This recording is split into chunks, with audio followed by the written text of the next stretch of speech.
Sige na everyone.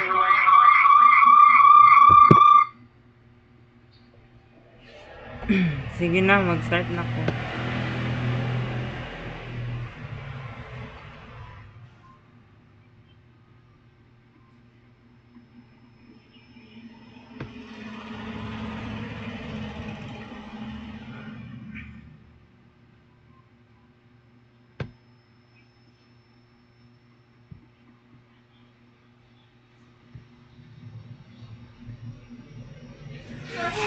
Naka-record na, Jay. Oh, kani siya.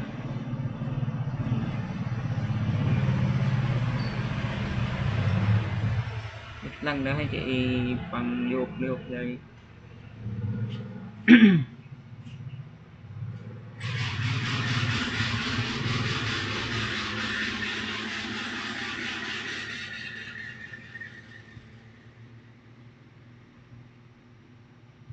Pang VR.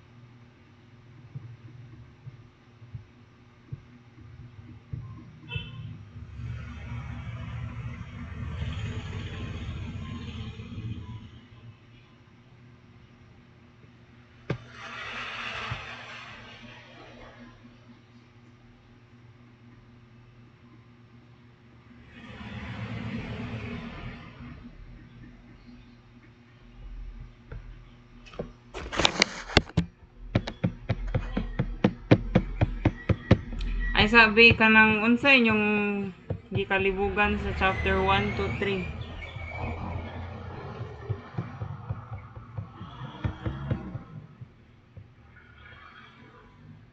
Wait lang be, kay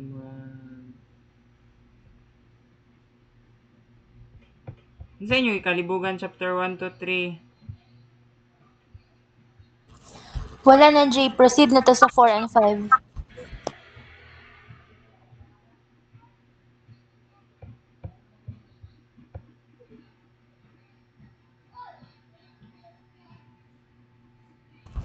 Jay, Rick, Oh, nabasa ni mo ang message na ako ganina sa GC.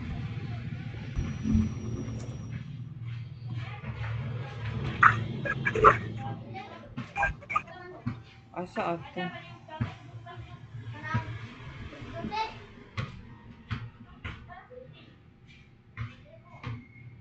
Grabe sa Yung nimo. ingon ni Grabe sa nimo chat si Prince ay pretty cute kadaghan.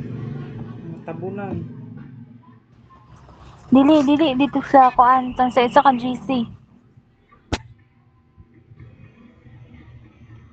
Ay oo. Say pagina pa nga ni Zero nga mo naman to ato ang pinakalas nga paragraph mo naman to explanation nato. Sa man ni Zero eh. Dayon ni assign daw ni og kanang table. Ay, kita lagi tan ipa-istorya. Ako ng 1, 2, 3, J.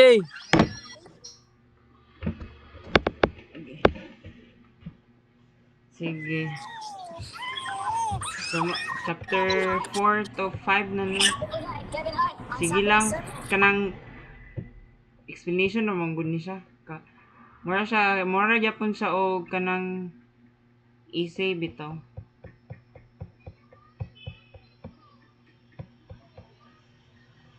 Chapter 4.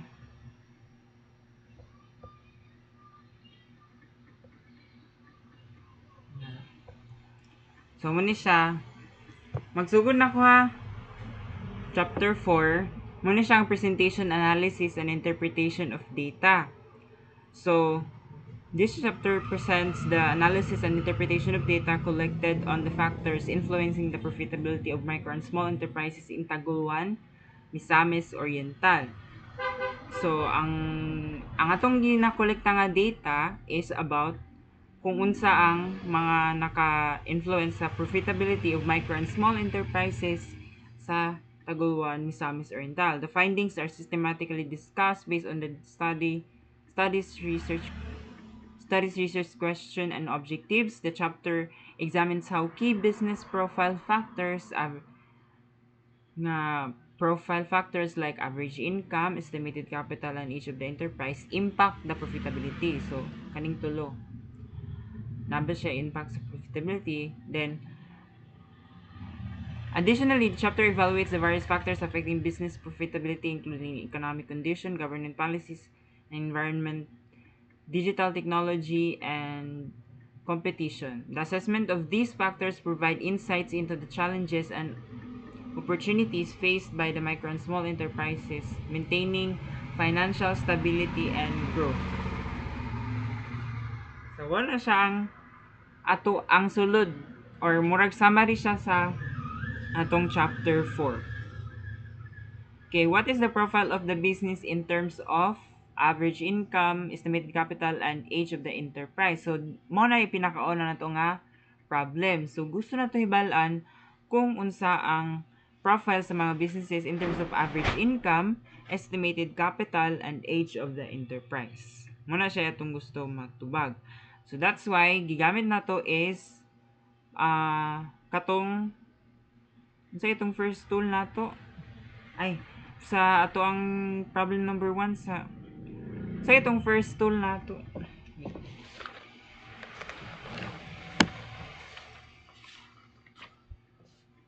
weighted mean ano siya problem 1 o 2 manata ni problem 1. So weighted mean ato ang gikuan kay atong gustong hibalan kung unsa ang profile sa business in terms of average income, estimated capital, ug age of the enterprise sa katibukan sa taguluan.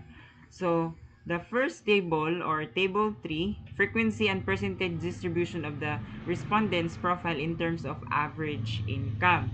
So, here mo na siya kanang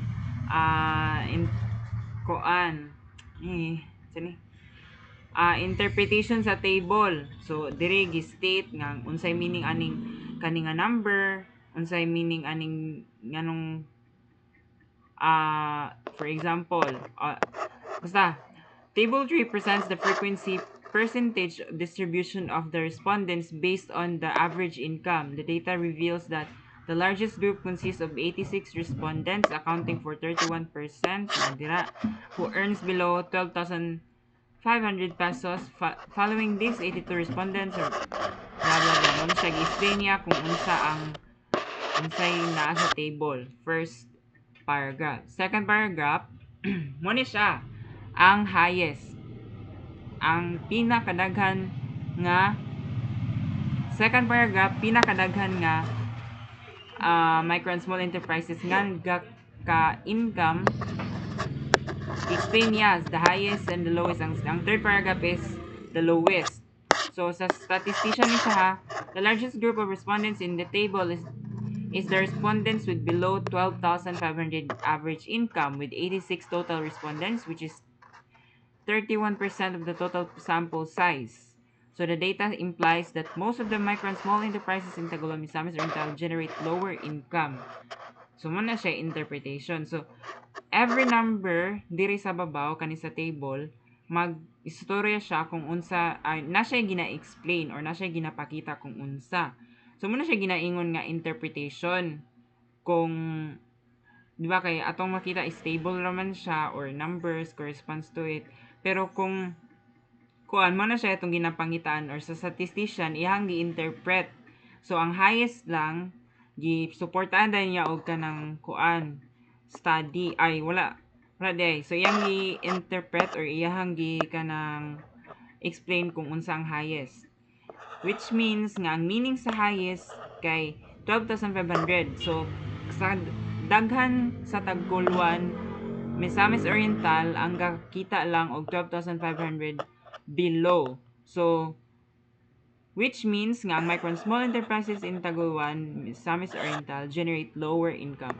On the other hand, the lowest group of the respondents in the table is the respondents with 416,600 pesos and above average income, with 0 respondents, which indicates that none of the micro and small enterprises sample size are earning 416,600 and above. So, muna siya ang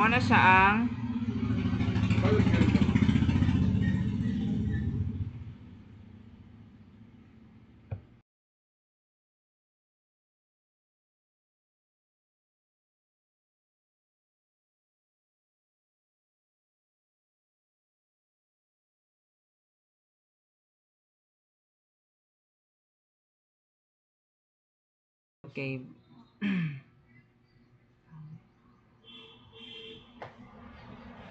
Jay, basta Jay, 1, 2, 3 ako Jay ha. Oh, muna siya. So, ay, ambot ni mo, Prince. So, this distribution suggests that the majority of respondents have relatively low to moderate income level, with the highest concentration in the below 12,500 category. The absence of the respondents in the highest income bracket indicates that limited representation of high earners in a sample. Understanding the income distribution can help policymakers, statistician na siya. Then, nag-add na yung taog second paragraph. Ay. A minute ka lang.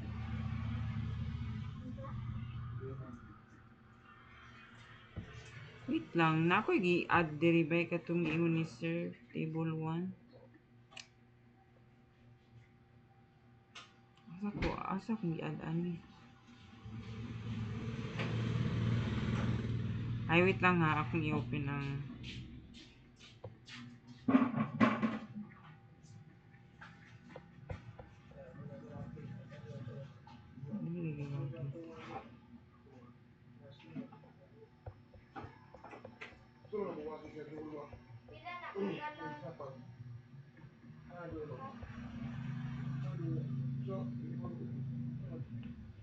ay sa lang.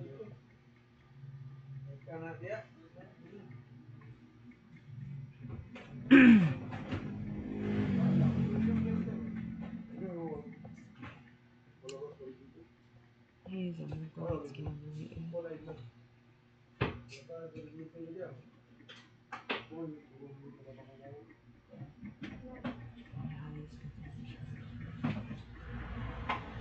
Amo ni siya.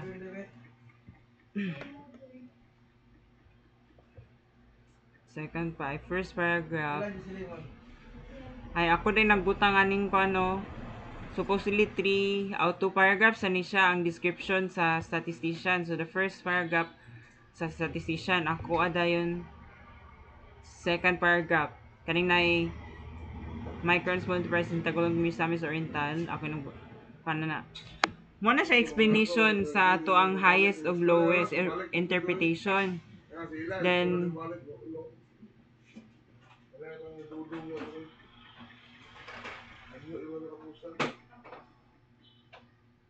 okay, gets ninyo kung unsay ginakuan sa table.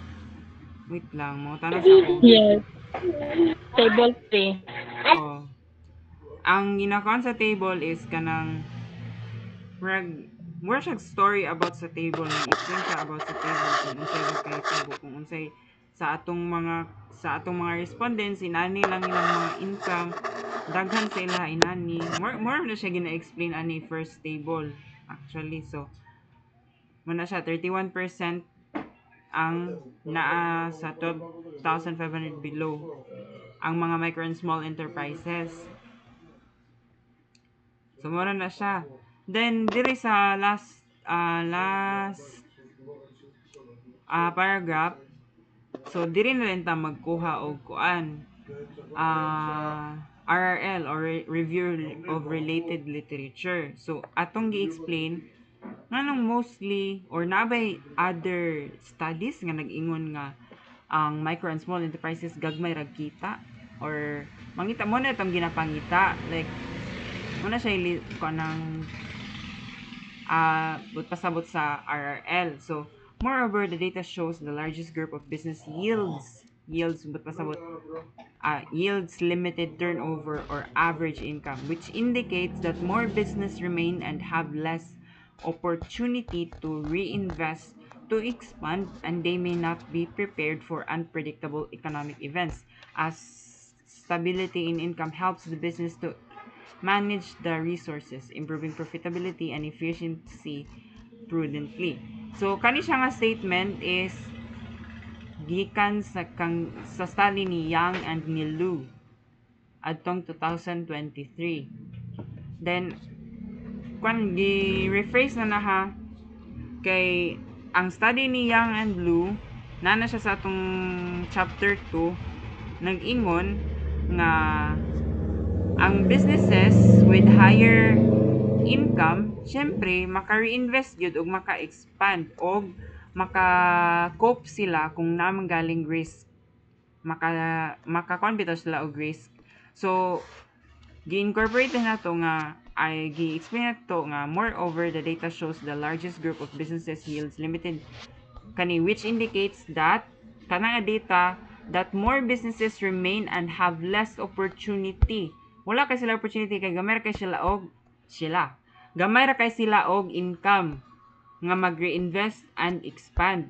So mo na siya atong interpretation na, mo na siya atong pagtan-aw sa data nga kanang based pod sa kanang study ni ay related sa study ni Yang Agnilo kanang ang businesses remain have less opportunity to reinvest and to expand. So kana din nga statement supported din siya sa study ni Yang and Blue.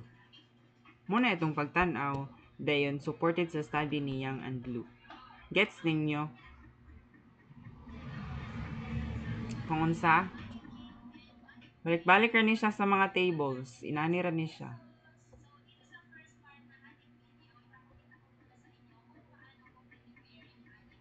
Everyone. Sanmark. Sanmark, Nisi.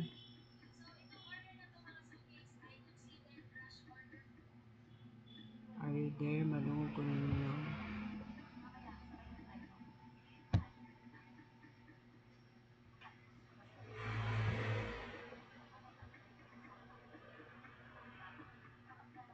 Gets ninyo?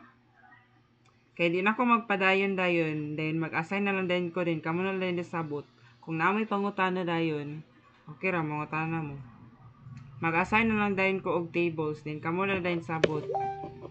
Then, kay more bang gyapon ang explain ako kay makasabot na sad mo English oy. More bang gyapon mo study ana sa exam. Mag-assign na lang din ko og table, then kamo na lang dayon sabot. Dayon kung namoy pangutana, ayan rin ako tubagon. Dayon sa kanang sa overview sa atong study, mag-istorya tatanan, then based po sa gi-assign ako nga table sa inyo ha. Inyo ang isumpay-sumpay ana bitaw. Para kita tanan maka-istorya dayon.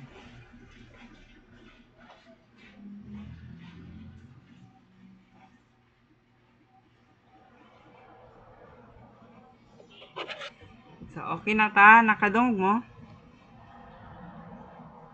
Kato lang table mo i-discuss, Jay. Ha?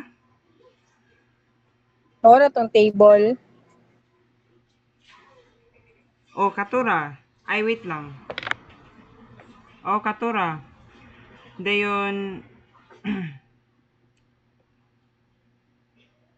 mora to siya. Or gusto niyo further pa nako og explain or unsa man? Kay murag.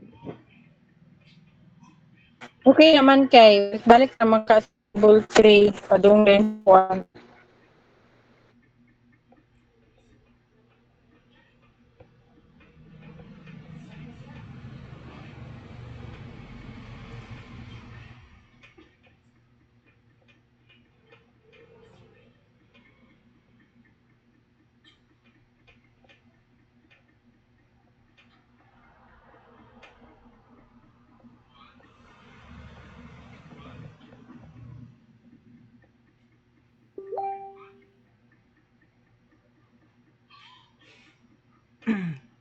Pero makasabot naman niya eh. Sa table man sila mas mag-question Jay ba? Oh. Maraman to siya, balik-balik raman dayon ni. Nga. Pero,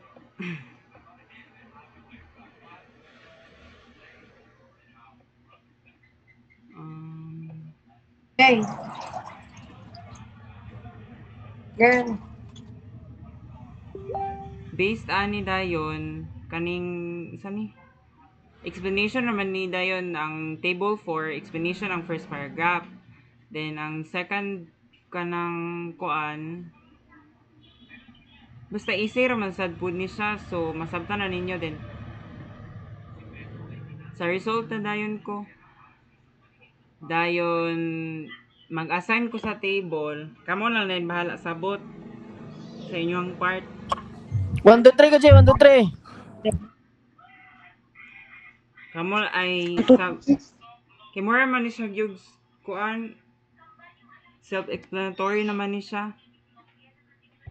Dayon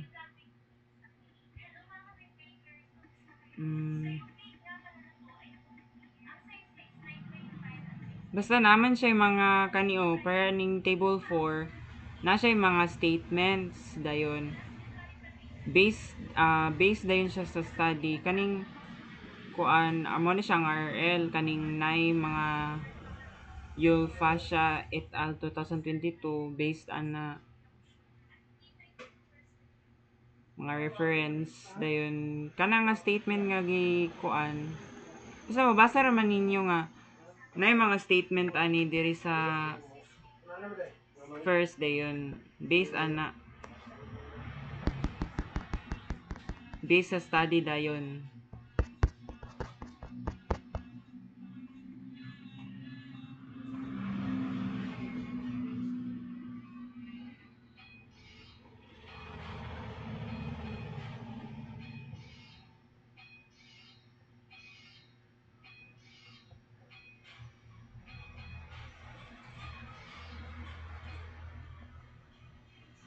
Then i-review lang ninyo ang kuan statistical tool. Kung unsay gigamit sa nga statistical tool sa each problem. So, the first three tables kay mo man siya ang number one problem. What is the profile of the business? So, we want to know what are the profiles of the business. So, atong gigamit is weighted mean sa first three tables.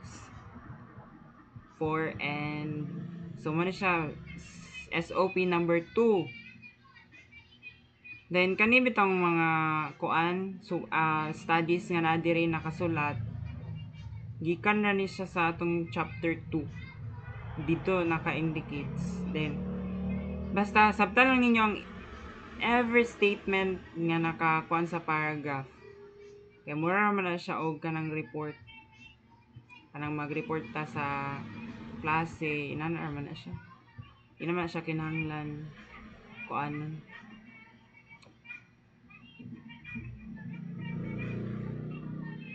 Then basta mag-assign ra ko mo na lang siguro na akong baton mag-assign na lang dayon ko kung kinsay mag-explain ani nga table kay sa overview na to i-present man gid nato atong results.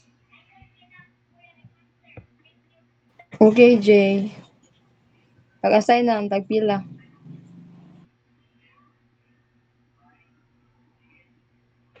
Dayon Hi, Missy Gamay.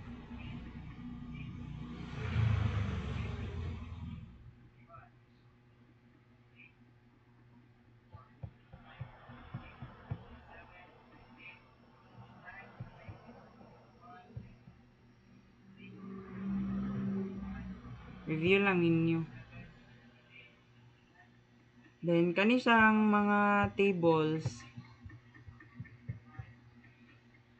For example, table number 6. Base kaya po ni siya sa atong chapter 3 kaning mga indicator then kaning mean. Pasabot naman siguro mo kung yun sa pagkuha ang mean. Pasabot mo yun sa kuha ang mean.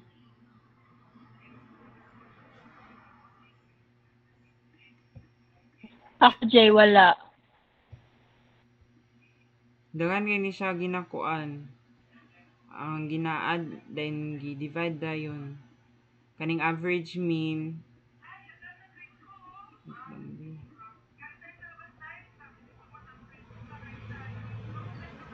So mo na siya gikalibugan mo misi mean ra. Isa pa, Or kinsa pa. may kuan ani da pa. Ha? Na kay solution na, di ba? butang na paper wala. Unsa? Wala man.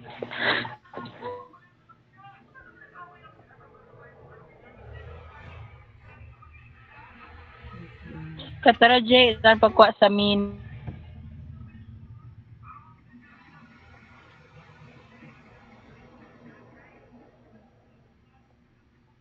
Jay, pag-record Jay, asan yung i-upload Jay? Oh. Sa Google Classroom daw.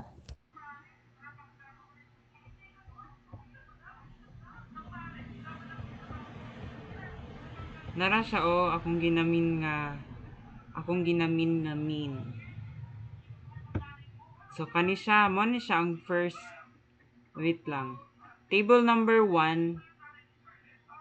Di ba table number 1? Ay, table number 3. 6. Di ay. Table number 6. Mo ni siya ang profile of the respondents. So, mo ni siya ang result sa ato ang survey bitaw.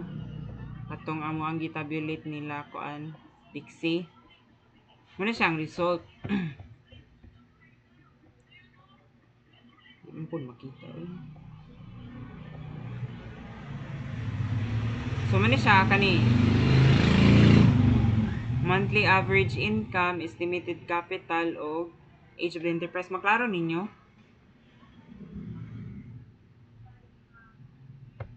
So, di ba, ang ato ang gina kanang gidirita mag-base. So, table number 6, respondents assess the factors affecting the profitability of micro and small enterprises in terms of economic condition.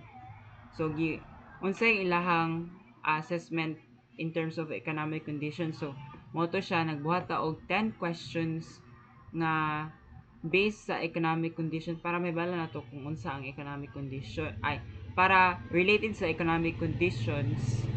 Dayon nagbuhat ta og 10 questions to know kung unsa ang pulso sa tibuok Tagoloan, Misamis Oriental, specifically sa Baluarte and Poblacion. So, muna siya ato din gi-ask sila sa 10 questions. Then gipa-assess nato sila based ang statements kaning mga questions gipa-assess nato sila based sa economic condition diri sa Taguluan nga agree ba sila, disagree, strongly agree o strongly disagree. Dayon gikuha nato ang mean nila, kaning mean bitaw nga 3.10 gikan ni siya sa atong raw data. So nganong diri man gikan ng kuan. So the first question sa economic condition mo ni siya. Kung i-zoom na. Sa Dili economic kay signal din ako sa imong PPT. Sige lang nag-screen record man ko ani. So kani economic condition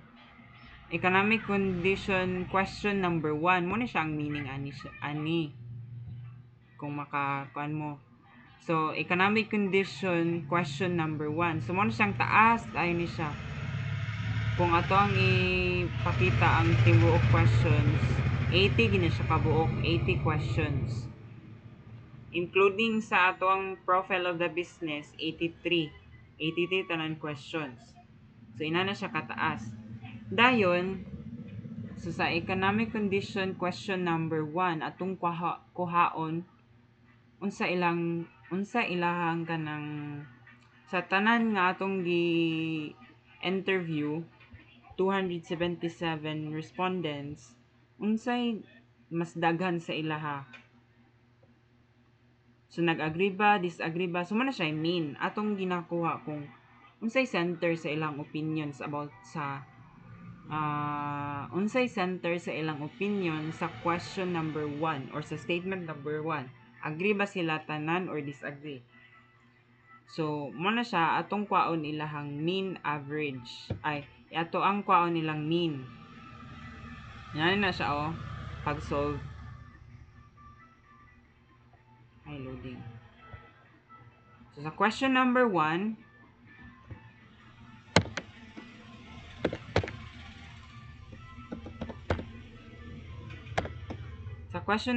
ato ni siyang i-add tanan.